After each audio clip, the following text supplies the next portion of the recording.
Bom dia a todos, bom dia a todas, bom dia a todos e todas que também estão assistindo a gente pela TV UFMA lá no Maranhão. Sejam muito bem-vindos e bem-vindas a mais um ICL Mercado e Investimentos. Hoje, segunda-feira, dia de saber o termômetro de expectativas para a Bolsa nessa semana.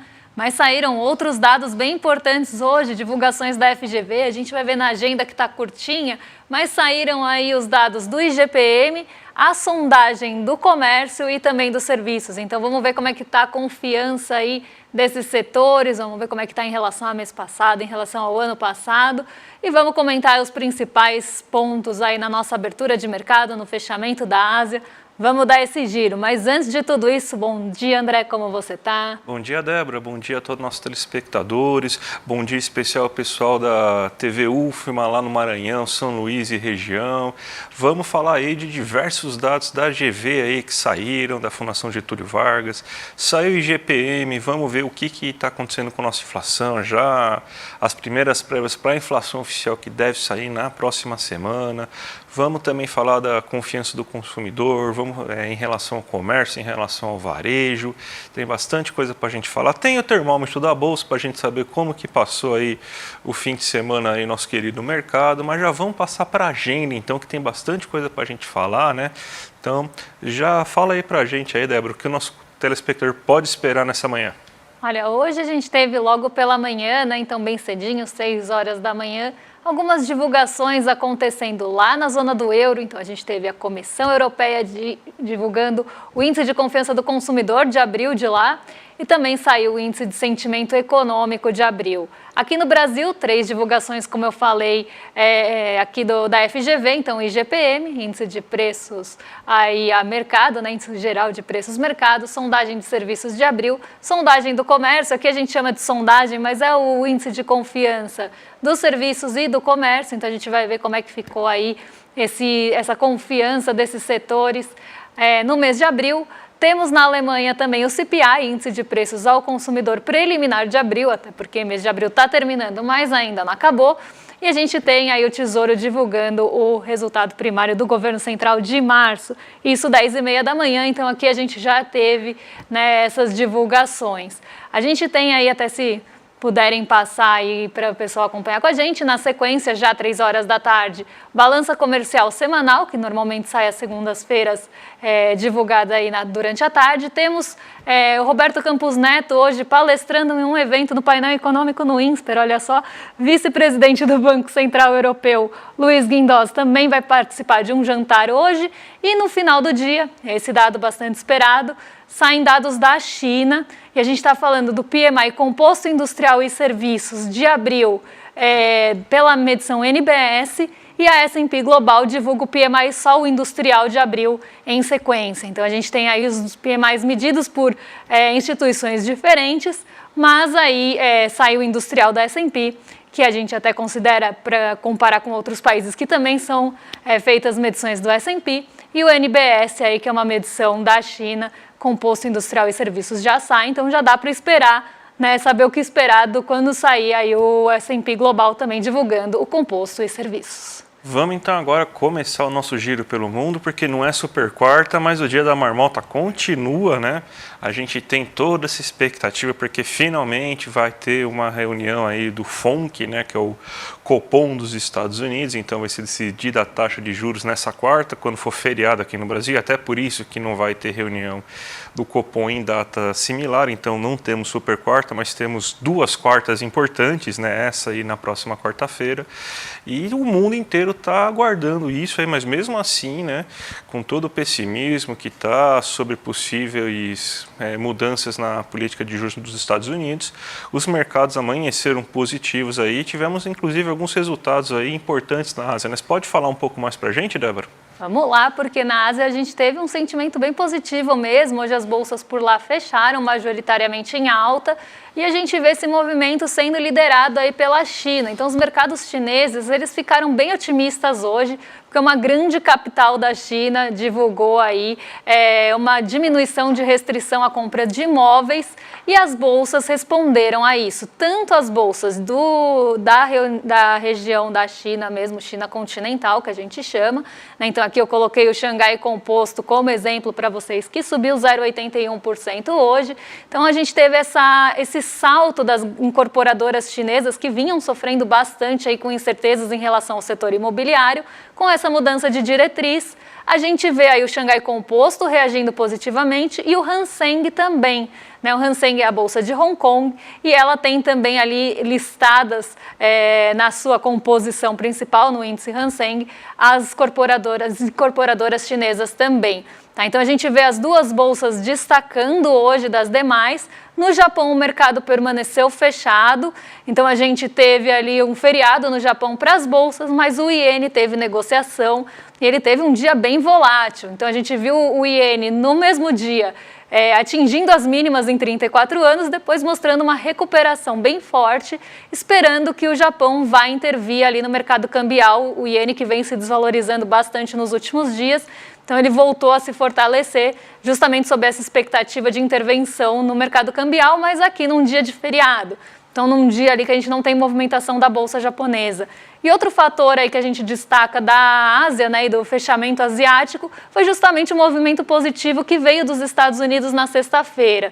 E esse movimento ele veio positivo por dois motivos.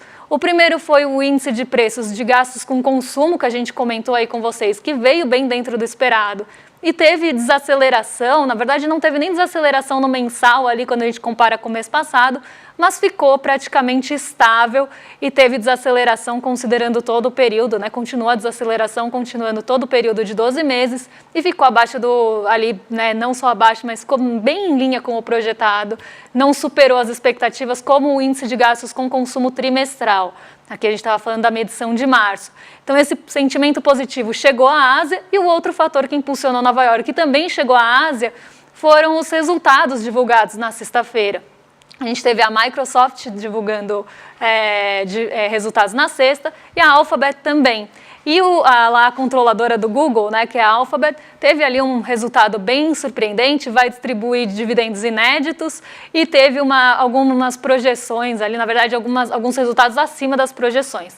Isso fez com que ali a ação da empresa saltasse, levasse a Nasdaq para uma alta bem robusta, e isso também chegou ali por ser um setor de tecnologia, isso chegou à Ásia com bastante força também, dando outro apoio aí para esse otimismo. E esse otimismo também vai chegar aqui no Brasil de alguma forma, principalmente se a gente está falando de setor imobiliário chinês, que acaba demandando ali commodities. Então a gente vê aí o índice de commodities hoje não operando em alta, mas já começa uma expectativa de que isso possa ser um motor ali para a economia chinesa e num segundo momento um motor para as commodities. Então esse é o fechamento aí que a gente tem desse continente asiático nessa manhã. Vamos então agora para o nosso Brasilzão, que a gente vai falar aí dessa rodada aí de índices que a FGV liberou para a gente hoje, né? E vamos começar com o IGPM, para a gente já começar a ter algumas notícias aí para saber aí, um termômetro, vamos dizer assim, sobre o que vai acontecer com a nossa inflação em abril.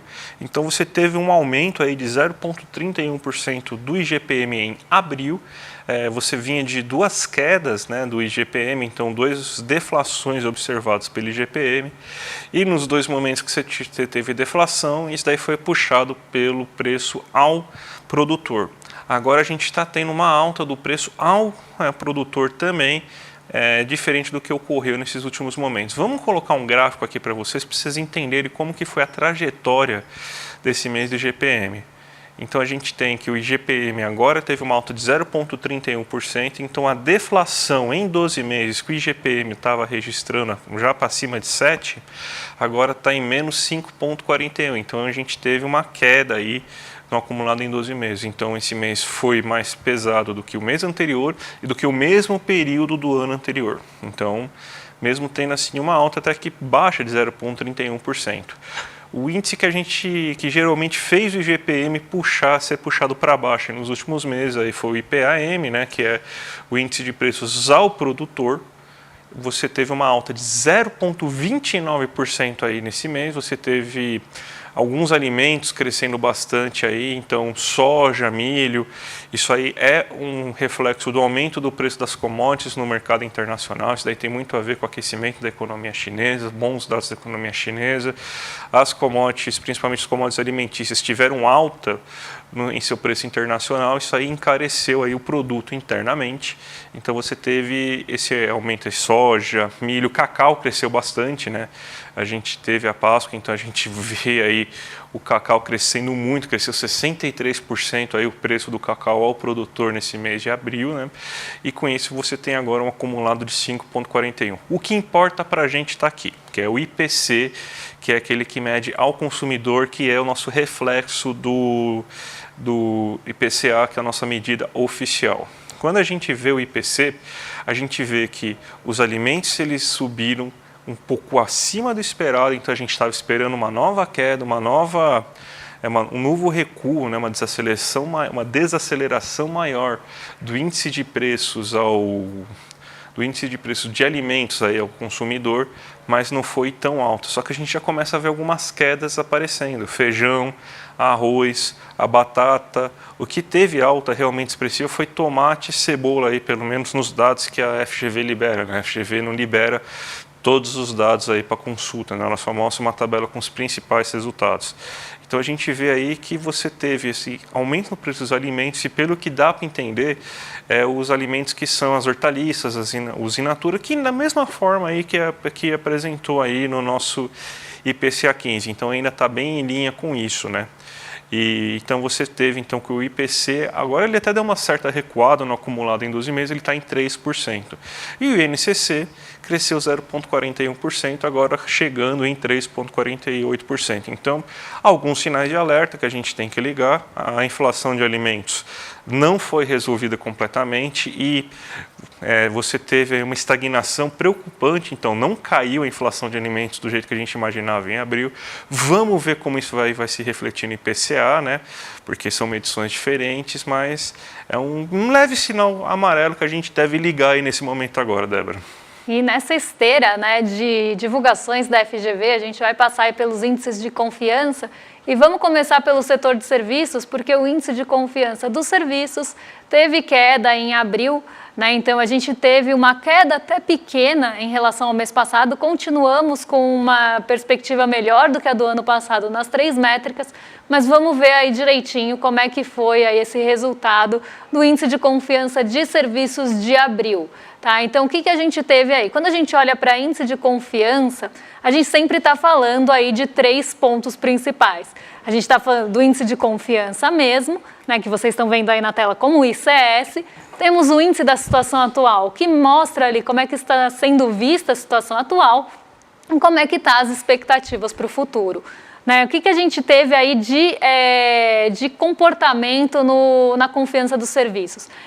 Em relação ao mês passado, vocês veem aí que a gente teve uma ligeira queda nas expectativas, as expectativas tinham subido bastante, então a gente vê agora um certo recuo dessas expectativas para o futuro em relação ao setor de serviços, né? Então aqui a gente está olhando para a confiança desse setor e isso acabou puxando para baixo o índice de confiança geral, aí, que é o ICS, que caiu para 94,8 pontos. O índice da situação atual, então como é que o setor está analisando a situação atual do país, andou praticamente de lado. E a gente consegue ver isso direitinho quando a gente olha ali a variação em relação ao ano anterior e em relação ao mês anterior, que está no próximo gráfico que eu vou mostrar para vocês. Então, se a gente olhar esse outro gráfico aí na tela, a gente vê que o índice de confiança caiu 1 ponto, puxado principalmente por essa queda de 1,6 ponto percentual que aconteceu nas expectativas, porque quando a gente vê a queda da situação atual foi ali bem menor, como eu disse, andou um pouco mais de lado, caiu só meio ponto percentual em relação aí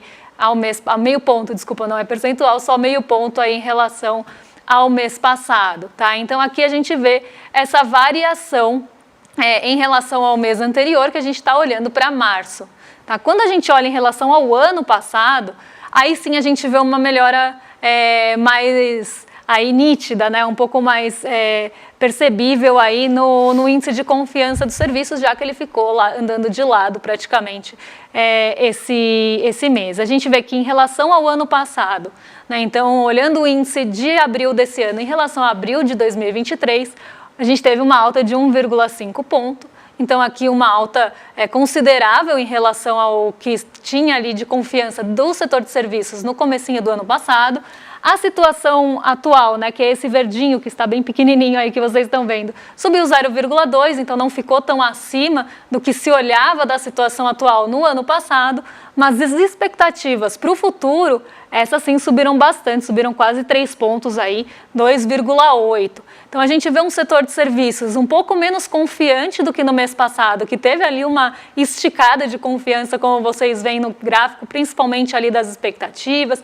A gente vê que teve essa esticada. Nesse mês a gente tem um pouco menos de confiança, mas ainda temos um cenário melhor do que o ano passado, que é algo que a gente vem repetindo aí em todos os índices de confiança, né? Que a gente tem uma situação melhor, na verdade, uma avaliação melhor da situação atual e uma avaliação melhor também das expectativas para o futuro, o que estão puxando juntas aí o índice de confiança para cima, no caso, né, da comparação anual.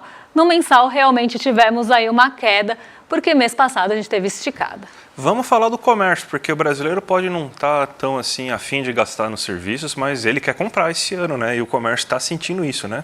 Exatamente, algo que vem aparecendo não só nas pesquisas, né, de confiança, mas também nas pesquisas mensais. A gente viu esse comportamento no ano passado e parece que o brasileiro está querendo pegar esse excedente de renda que está tendo para comprar alguma coisinha ali no comércio. Comércio que sofreu muito durante todos esses últimos anos, estava ali bastante abalado e nesse mês a gente não só tem a segunda alta consecutiva do índice com o melhor nível desde o ano passado. E aí a gente vê realmente o comércio saindo de uma situação aqui, né, que estava de uma situação prejudicada, até quando a gente olha o índice de expectativas no comecinho do ano passado estava em 85,3, o índice de confiança do comércio estava em 87 e o que estava melhor era a análise da situação atual, que ainda assim estava em 90,9 pontos.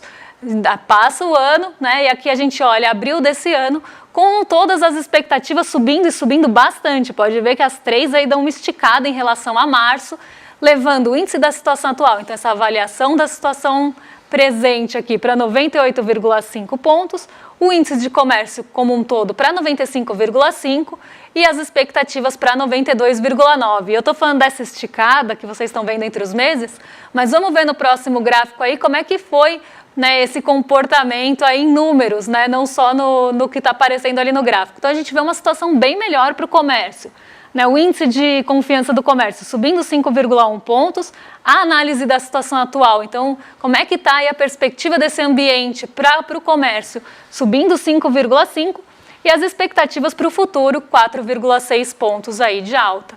Quando a gente olha em relação ao ano passado, aí a gente vê que melhorou bastante essa confiança do comércio. Então, o setor comercial, apesar de fazer ali parte dos serviços, está com uma certa confiança aí mais forte, porque se a gente vê em relação ao ano passado, subiu 7,7 pontos, 7,6 pontos na análise de situação atual e 7,6 nas perspectivas para o futuro. Então, um setor bem mais confiante, talvez aqui até respondendo às últimas pesquisas mensais e vendo aí que o brasileiro está com excedente de renda e pode usar esse excedente, inclusive, no próprio comércio. Vamos descobrir o que o mercado está achando então aí de tudo isso, porque a gente tem então as expectativas aí, o termômetro da bolsa, o gráfico que você montou, né? Já aproveita aí e já emenda a abertura do mercado, porque essa expectativa está muito influenciada por quarta-feira, né? Exatamente, a gente tem a decisão de política monetária dos Estados Unidos na quarta, embora a gente já saiba o que vai acontecer, né? Então a gente já tem uma ideia ali com probabilidades altíssimas que as taxas de juros vão ser mantidas agora em maio. Mas o que o mercado está tentando buscar, tanto ali nos indicadores que saíram dos Estados Unidos, como nos pronunciamentos dos dirigentes do Banco Central nas semanas anteriores, né, porque agora eles estão em período de silêncio, não estão podendo falar, então o que o mercado está tentando buscar ali nessas sinalizações são indícios de quando os cortes dos Estados Unidos, né, cortes de juros, né, dos Estados Unidos vão começar e se vão começar nesse ano, se vão ser 3, se vai ser só um corte ou se não vai ser corte nenhum. Então o mercado está tentando buscar esse tipo de indicativo e está ali buscando também nos indicadores que saíram na semana passada, principalmente no índice de gastos com consumo, que é um indicador que o Banco Central dos Estados Unidos gosta de olhar bem de perto. Então a gente tem toda essa expectativa para quarta-feira e vale lembrar que aqui no Brasil é feriado. Então o posicionamento do mercado brasileiro para passar a quarta-feira, que não vai ser super quarta dessa vez, vai ser feito na terça-feira, temos feriado na quarta e aí temos quinta e sexta de negociação para ajuste, dependendo do que sair ali dessa reunião do Comitê de Mercado Aberto dos Estados Unidos. Então o mercado está esperando, como a gente tem só 4 dias aí de negociação e que a gente vai ter essa quebra no meio da semana, está esperando que a Bolsa vá ficar perto do 0 a 0. Tá? Então, que majoritariamente aqui a expectativa é que fique nem em alta nem em queda, mas sim perto do 0 a 0. 28,57% dos entrevistados aqui do mercado espera que tenhamos alta e 28,57% espera queda. Então, a gente vê aí a alta e a queda bem divididas e a majoritária, a expectativa majoritária está aí no meio em 42,86%. Na semana passada, aqui está 16,67, mas podem aí desconsiderar, porque na semana passada a gente tinha um mercado bem dividido entre a estabilidade e a alta. Então a gente teve ali uma semana bem acirrada, tanto porque a gente teve a divulgação do índice de gastos com consumo pessoal trimestral nos Estados Unidos. Até quinta-feira o mercado estava ali errando, porque a gente estava com o nosso índice no semanal negativo, e essa virada acontece na sexta-feira, com a divulgação do índice de gastos com consumo abaixo do esperado e o nosso IPCA 15, que a gente chama de prévia da inflação, que mede a inflação nos últimos 15 dias do mês anterior, então últimos 15 dias de março. E primeiros 15 dias de abril, acabou surpreendendo também positivamente, ficou abaixo do esperado. Isso trouxe um fôlego, principalmente para aquelas ações mais sensíveis a ciclo doméstico, mais sensíveis à movimentação de juros, e na sexta-feira a gente conseguiu dar uma esticada ali, conseguiu correr, e recuperou o negativo e ficou 1,12 positivo. Então, dessa vez, o mercado acertou, depois de ter errado 3 semanas aí praticamente, que a gente teve queda na Bolsa. Até um movimento de recuperação, né, e uma semana que a gente teve aí silêncio dos dirigentes do Banco Central dos Estados Unidos. Vou colocar aí na tela para vocês como é que está a nossa Bolsa nessa manhã, porque a gente tem uma alta aí moderada acompanhando Nova York. Tá, então, uma alta de 0,30, Nova York está subindo ali, 0,43 para a Nasdaq, 0,31 no S&P. Em uma semana que as Treasuries, né, a gente inicia a semana com as Treasuries de 10 anos aqui caindo. Né, então, o que são as Treasuries de 10 anos? Os rendimentos de título de dívida dos Estados Unidos com vencimento para 10 anos. Eles estão caindo numa semana importante para a decisão de juros. Isso porque a gente teve justamente o índice de gastos com consumo pessoal bem dentro do esperado e hoje a gente não tem nenhuma divulgação importante nos Estados Unidos que possa mudar esse rumo. Então a gente está tendo esse ajuste nas Treasuries, então está caindo 0,72, o DI futuro está praticamente zerado, o dólar cai também marginalmente, 0,03, ainda R$ 5,11. Como eu falei, Nikkei 225 ficou fechado hoje, então a gente não tem movimentação no Japão. O DXY, que é o índice que mede o dólar frente aos pares, então moedas fortes que a gente está falando aqui, uma cesta composta por 6 moedas, a gente vê também uma queda. Então o dólar não está só enfraquecendo frente ao real ou moedas emergentes, como também frente a seus pares. Até frente aos pares está caindo mais do que em relação ao real aqui. Isso justamente vem desse reflexo de queda das Treasuries de 10 anos. E o petróleo Brent hoje não apoia o Ibovespa, então a gente sabe o peso que tem ali o movimento do petróleo Brent. A gente tem aí ele em queda nesse momento. O minério de ferro ficou bem perto ali da estabilidade, também não teve uma alta tão relevante, apesar das notícias da China, mas a gente tem a Vale puxando não só pelo minério de ferro, mas por outros motivos que envolvem ali pagamentos que estavam ainda sendo discutidos em relação a Samarco. Então a gente tem alguns pagamentos sendo feitos, ou na verdade sendo ajustados hoje, então isso está dando um fôlego para a Vale. Tá? Então a gente vê ela liderando ali, né, puxando, como ela tem um peso bem grande, está puxando o Ibovespa para cima. Mas hoje é um dia aí mais morno, muito na espera, né? O mercado já está bem à espera da quarta-feira, eu ia falar super quarta por convenção, mas não é super quarta, pela quarta-feira de juros dos Estados Unidos. E lembrando que amanhã deve ser um dia aí bem de ajustes na Bolsa Brasileira. Mas hoje, um dia morno por aqui. Débora, o grande evento aí que a gente está divulgando aí, o Despertar Empreendedor, está chegando, né? A gente vai ter, então, esse evento aí vai acontecer entre os dias 14, 15 e 16 de julho, e a gente está aqui agora vendendo aí, lembrando para vocês aí que os ingressos já estão à venda em condições especiais para os alunos do ICL e do Investidor Mestre, mas vocês vão precisar se apressar, gente, porque só vai até amanhã, né? O lote promocional vai se encerrar amanhã, então você tem até amanhã para poder comprar o ingresso aí com preço de primeiro lote e depois a gente vai virar o lote. Então, ó, você quer aproveitar esses preços aí para a plateia de R$ 997, de palco de R$ 1.497, do camarote de R$ 2.779, isso aí só vai até amanhã. Então, comprem agora, já garantam aí, aproveite você que é membro do ICL, do Investidor Mestre, que também tem vantagens aí para vocês, ó, 897 para quem é membro, 1.397 para o palco para quem é membro e 2.497 aí para o camarote para quem é membro. Então, vale muito a pena 3 dias aí que a gente vai oferecer ao público uma imersão no mundo empreendedorismo, desenvolvimento pessoal, através de 3 pilares, ó, conhecimento, mentalidade e ação com os maiores nomes do país nesse assunto. Então, gente, vai ser muito bom. Vai acontecer lá no Vibra, em São Paulo, né? E você agora tem um recado do Edu aí para passar para vocês aí sobre isso.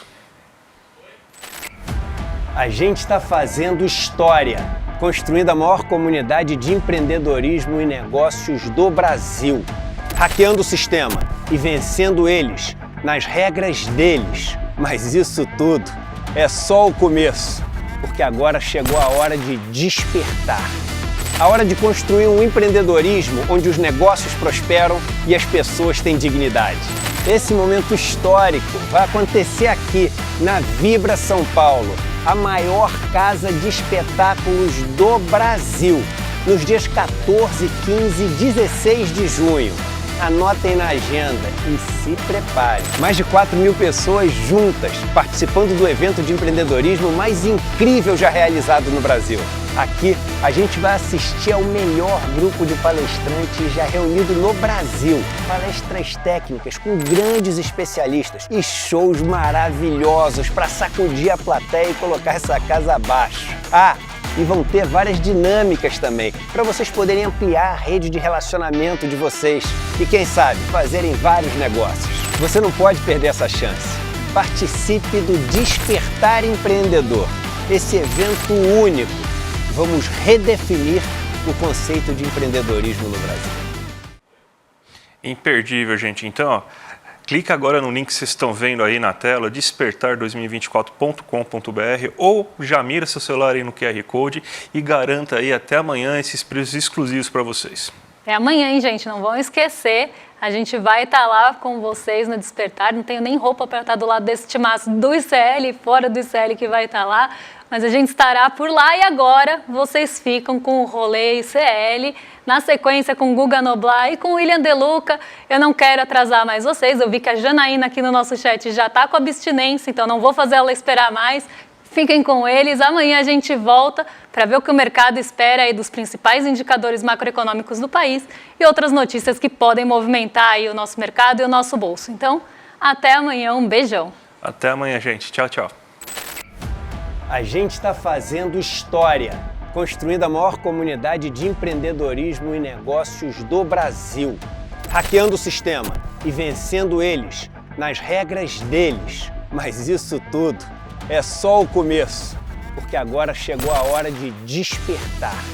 A hora de construir um empreendedorismo onde os negócios prosperam e as pessoas têm dignidade. Esse momento histórico vai acontecer aqui, na Vibra São Paulo, a maior casa de espetáculos do Brasil, nos dias 14, 15 e 16 de junho. Anotem na agenda e se preparem. Mais de 4.000 pessoas juntas, participando do evento de empreendedorismo mais incrível já realizado no Brasil. Aqui a gente vai assistir ao melhor grupo de palestrantes já reunido no Brasil. Palestras técnicas com grandes especialistas e shows maravilhosos para sacudir a plateia e colocar essa casa abaixo. E vão ter várias dinâmicas também, para vocês poderem ampliar a rede de relacionamento de vocês e, quem sabe, fazerem vários negócios. Você não pode perder essa chance. Participe do Despertar Empreendedor, esse evento único. Vamos redefinir o conceito de empreendedorismo no Brasil.